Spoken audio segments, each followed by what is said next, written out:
Hi everyone, my name is Erica Marie and I'm known as a Chakra Analyzer. If this video is coming across your feed today, then this message is for you.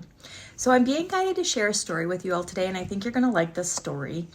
But the message coming through is, and I've said this message before, when you are at your most vulnerable, or you perceive yourself as most vulnerable, or if others in your environment are seeing you as vulnerable and they want to plan your vulnerability to benefit from that, that is actually, when you're at your most vulnerable, is when you are actually your most powerful. And I know that kind of sounds contradictory of itself, right? Because when we perceive ourselves as vulnerable, or if others, they think that we're a victim. But actually, that is when you're your most power. Because you take back your power and you show them that you are not vulnerable. You never are. You know why? Because you have God. You are on your path and you have God. So when you are your most vulnerable, or perceived as vulnerable, all you have to do is ask God to help you, and God will guide you out of the situation. I promise you this. You just have to have faith and trust that God will help you. So the story that I'm being guided to share with you all is called The Tale of the Two Pebbles. So the story goes as follows. So there was a farmer who owed a lot of money to the money lender in his village. This money lender was old, ugly, greedy. He was just not a very liked person. But this money lender had really fancied the farmer's daughter. He thought she was beautiful. And the money lender proposed an offer to the farmer. He said, if you let me marry your daughter, I will relieve you of all your debt. You will not have to pay me back.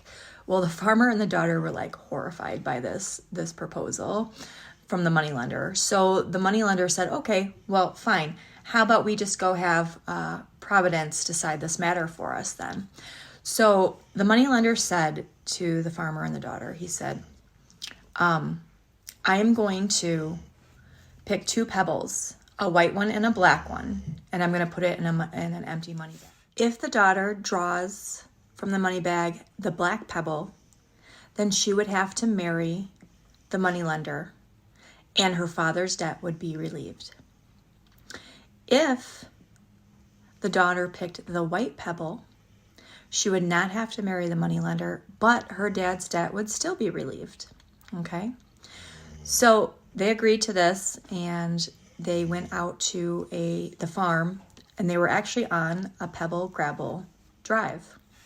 So the moneylender bent down to pick up two pebbles to put into the money bag, the empty money bag. Well, the daughter was watching the moneylender do this. She noticed that he picked up two black pebbles and put them in the money bag. Now remember, if she pulls a black pebble, then she has to marry the man. So the man never picked up a white pebble. The moneylender was being deceitful, and the girl did not know what to do. She was kind of like in this very vulnerable situation, because no matter what she did when she pulled from the money bag, she was going to pull a black pebble. But instead she thought about it, and she prayed about it.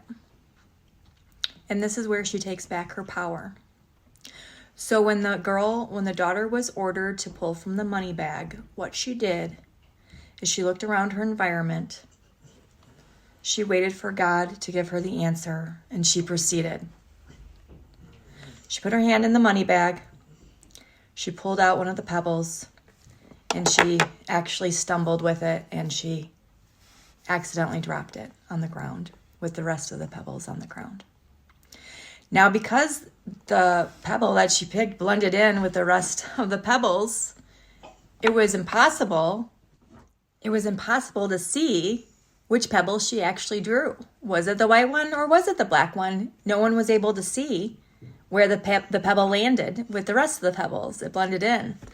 So what the daughter said is, well, I'm so sorry. I was very clumsy, but all you have to do is look in the money bag to see which pebble is left, and then you would know which one I drew.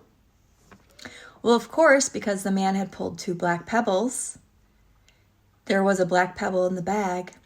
So everyone around her in Providence assumed that the woman pulled the white pebble. And remember, if the woman pulled the white pebble, she would not have to marry the man, the moneylender, and her father's debt would still be relieved. And remember, there was no way that this moneylender man was going to out himself to show his, deception. So the girl ended up not having to marry him, and she saved her father's farm. So the moral of the story is whenever you perceive yourself as vulnerable or others perceive you as vulnerable, you are actually the most powerful, because that is when God has your back, no matter what. God will never fail you, okay? So always ask God for the guidance out of any situation that you feel that you don't have control over, and that somebody is being, greedy or powerful or misusing their power and trying to control you. Just remember that there is always a way out of it. You just have to ask God to help you see and guide you out.